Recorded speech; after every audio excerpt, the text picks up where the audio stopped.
Hii si hadithi ya kubuni, ni tukio halisi lililotokea. Mabomu ya Gongo la Mboto mwaka 2011 usiku wa tarehe 7 mwezi wa pili mwaka 2011. Anga la Dar es Salaam lilipasuka kwa sauti ambayo wengi hawajawahi kuisikia maishani mwao. Ilikuwa Gongo la Mboto, ndani ya kambi ya jeshi la wananchi wa Tanzania. Kulikuwa na ghala za kuhifadhi silaha na risasi. Hizo zilikuwa hifadhi rasmi za kijeshi. Lakini tatizo lilikuwa hili: makazi ya wananchi yalikuwa yamekaribia sana eneo hilo kwa miaka mingi. Maisha ya kiraia na miundombinu ya kijeshi vilikuwa karibu mno. Moto uliripotiwa kuanza ndani ya moja ya maghala ya silaha.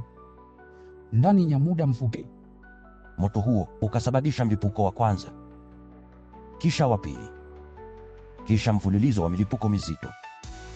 Hizi hazikuwa risasi chache. Haya yalikuwa mabomu makubwa, maghala ya silaha nzito. Milipuko ilisikika katika maeneo ya mbali kabisa ya jiji. Watu waliokuwa umbali wa kilomita nyingi walisikia sauti hiyo na kuona mwanga wa moto angani. Ardhi ilitetemeka kama tetemeko la ardhi. Anga lilikuwa jekundu na moshi uzito. Vipande vya mabomu viliruka juu sana na kutua mbali, baadhi vilifika hadi maeneo ya Tabata na Segerea. Hii ndiyo tofauti muhimu na tukio la Mbagala katika Gongo la Mboto. Vipande vizito vya mabomu vilirushwa umbali mrefu zaidi na kusababisha uharibifu katika eneo pana zaidi.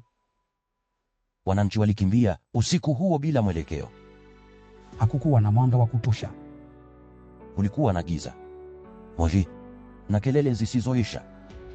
Wazazi walibeba watoto mikononi. Wengine walikimbia bila hata viatu. Baadhi walijeruhiwa wakikimbia. Milipuko iliendelea kwa saa kadhaa. Huduma za dharura zilishindwa kuingia mara moja kwa sababu mabomu yaliendelea kulipuka bila mpangilio. Taarifa rasmi zilithibitisha kuwa zaidi ya watu 20 walifariki dunia. Mamia walijeruhiwa. Lakini athari za makazi zilikuwa kubwa zaidi. Maelfu ya nyumba ziliharibiwa au kupata nyufa kubwa kutokana na mtikisiko na vipande vya mabomu. Asubuhi ilipoingia, picha ilikuwa ya huzuni. Kulikuwa na mashimo makubwa ardhini. Kulikuwa na mabaki ya chuma kwenye paa za nyumba. Magari yalikuwa yamepasuliwa na vipande vya mabomu. Watu walitembea wakiwa katika mshtuko. Serikali ilitangaza siku za maombolezo. Uchunguzi ukaanzishwa rasmi. Ilielezwa kuwa moto katika ghala la silaha ulisababisha mlipuko wa hifadhi ya mabomu. Baadhi ya silaha zilikuwa zimehifadhiwa kwa muda mrefu. Baada ya tukio hili, serikali ilichukua hatua kubwa zaidi kuliko ilivyokuwa baada ya Mbagala. Ilianza rasmi mchakato wa kuhamisha maghala ya silaha kutoka maeneo yenye makazi ya watu kwenda maeneo ya mbali zaidi. Hii ilikuwa hatua ya kimkakati ya muda mrefu. Shule zilifungwa kwa muda. Watu waliwekwa katika kambi za muda. Misaada ya chakula, blanketi na huduma za afya zilitolewa.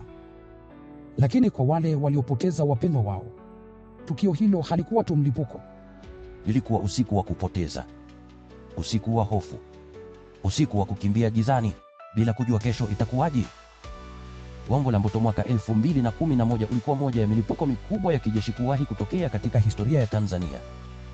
Ulikuwa fundisho kali kuhusu usalama wa hifadhi za silaha, mipango ya miji na hatari ya kuchanganya makazi ya kiraia na miundombinu ya kijeshi. Miaka limepita, eneo limejengwa tena, lakini waliokuwepo usiku ule wanakumbuka sauti ile. Wanakumbuka anga jekundu. Wanakumbuka ardhi ikitikisika. Na swali linabaki, tulijifunza vya kutosha? Kwa sababu historia inapoonya mara ya pili, haifanyi hivyo kwa bahati. Mia ina stori nyingi za kutushangaza, hatuna haja ya kutunga.